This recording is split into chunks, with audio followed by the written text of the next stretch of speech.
As a real estate professional, I see many sellers make the same mistake when it comes to pricing their property, and this can be a costly mistake. Hi, I'm Kerri Lawless with eXp Realty.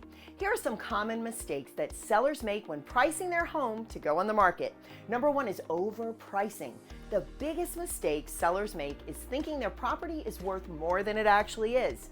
Overpricing can be due to emotional attachment or just a lack of market knowledge.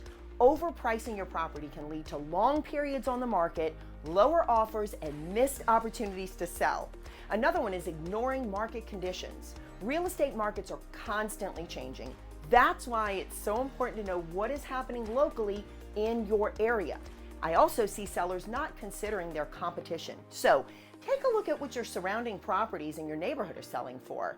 Be sure to look at the condition, the upgrades, the age, the lot size, the views, and all those other types of things. This is going to give you a good idea of what buyers are willing to pay for a property like yours. Not factoring necessary repairs if your property needs repairs or upgrades, it's important to factor that into your asking price.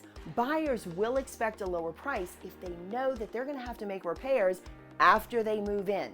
So the bottom line is, the key to successful pricing is to be well informed of your market area and conditions and understand the competition to avoid costly mistakes. Connect with me so I can give you a complete analysis of the market and your home value. I'm Kerri Lawless with eXp Realty.